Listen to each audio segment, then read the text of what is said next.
Equal remuneration act 1976। इस कानून को इसलिए लाया गया ताकि यह चेक किया जा सके कि मेन और वुमेन एक समान काम करने पे क्या उनको एक समान सैलरी मिल रहा है या नहीं।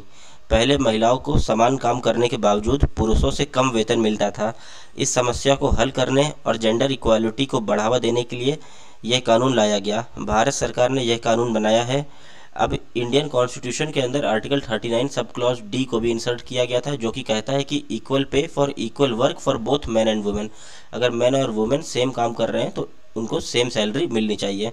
अब इस कानून को बनाने के बाद एक अथॉरिटीज़ को भी अपॉइंट किया गया है, जैसे इंस्पेक्टर को अपॉइंट किया गया है, जो कि चेक करता है कि इस एक्ट को सही से लागू हो रहा है या नहीं हमारे कंपनीज़ में, हमारे इंडस्ट्रीज़ में। तो सेक्शन 7 के अंदर सेंट्रल और स्टेट गवर्नमेंट के पास पावर रहती है कि वह एक ऑफिसर अपॉइंट कर सकते हैं, जो कि चेक करेगा कि पुरुषों और महिलाओं को समान काम करने पर समान सैलरी मिल रही है या नहीं। अब इस इंस्पेक्टर के पास कई सारे पावर्स होते हैं, जैसे कि अगर वो चाहे तो कंप्लेंट भी सुन सकते हैं या सुयो मोटो भी पावर ले सकते हैं। सरकार इन ऑफिसर्स की पावर और वर्क एरिया तय करती है ताकि वह मामलों को सही तरीके से समाधान और उनको निपटारा कर सकें।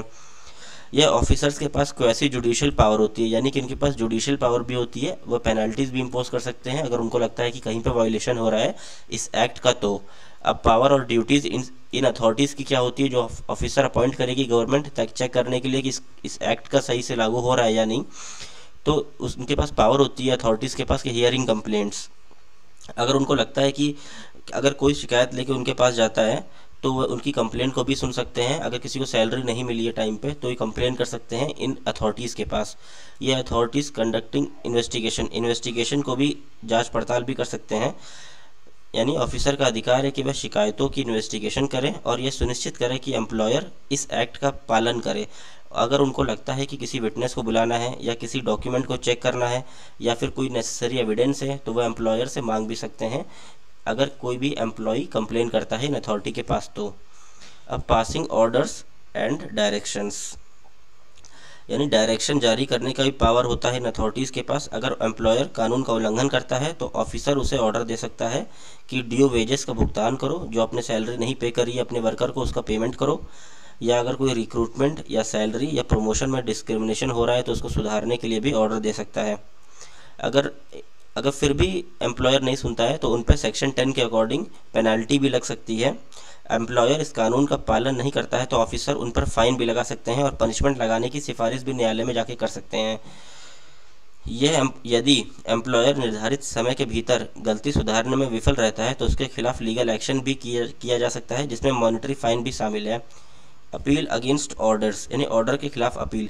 जो सरकार ने रेस्पेक्टेड ऑफिसर अपॉइंट किया है सेक्शन 7 के अंदर, अगर उसका ऑर्डर किसी भी एम्प्लॉयर को लगता है कि वो जस्ट नहीं है, अनजस्ट है ऑर्डर, तो उस ऑर्डर के खिलाफ भी अपील किया जा सकता है सेक्शन 7 सब क्लॉज 6 के अंदर। यदि किसी एम्प्लॉयर या एम्प्लॉई या किसी भी व्यक्ति को लगता है कि जो ऑफिसर ने फैसला सुनाया है वह अनजस्ट है तो 30 दिन के अंदर अपील फाइल कर सकता है। अब अपील जब फाइल करेगा तो अपीलेट अथॉरिटी के पास भी कुछ पावर्स होती है। अगर उनको लगता है कि ऑर्डर सच में अनजस्ट है, ट्रू नहीं है, फॉल्स है, बोगस है, तो उस ऑर्डर को निरस्त कर सकते हैं। अगर उन्हें लगता है कि थोड़ा सा संशोधन करना है ऑर्डर्स में तो चेंजेस भी कर सकते हैं। अगर उनको लगता है कि ऑर्डर को पूरी तरह रद्द करना है, पूरा गलत पाया जाता है तो रद्द भी कर सकते हैं। अब ये इस प्रोसेस को इसलिए लाया गया ताकि कोई भी गलत फैसला मनमाने तरीके से ऑफिसर्स गलत फैसला ना दे सकें, बल्कि अपीलेट अथॉरिटी का भी ऑप्शन दिया गया है एम्प्लॉयर्स के पास ताकि वह कंप्लेन कर सकें अपीलेट अथॉरिटी के अंदर।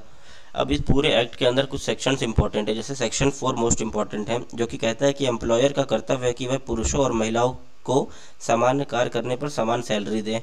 सेक्शन 5 कहता है कि रिक्रूटमेंट और नौकरी की शर्तों में पुरुष और महिलाओं के बीच डिस्क्रिमिनेशन नहीं होना चाहिए। सेक्शन 7 बताता है कि ऑफिसर्स की अपॉइंटमेंट कर सकती है सरकार और उनकी राइट्स और ड्यूटीज़ को भी तय करती है सरकार। सेक्शन 10 के अंदर इस एक्ट का जो भी वायलेशन करता है कोई भी एम्प्लॉयर या कोई भी उद्योगपति या कोई भी कंपनी का मालिक, तो उसके खिलाफ पेनल्टी भी लग सकती है। कंक्लूजन देखें तो इस एक्ट में पुरुषों और महिलाओं के लिए समान सैलरी और एम्प्लॉयमेंट अपॉर्चुनिटीज सुनिश्चित की गई है। टू इन्फोर्स दिस लॉ, सरकार द्वारा नियुक्त ऑफिसर इस अधिनियम को लागू करने के लिए, शिकायत को सुनने के लिए और डिस्क्रिमिनेशन को रोकने का कार्य करते हैं। यदि किसी एम्प्लॉय को डिस्क्रिमिनेशन का सामना करना पड़ता है तो वे संबंधित ऑफिसर के पास शिकायत भी कर सकते हैं।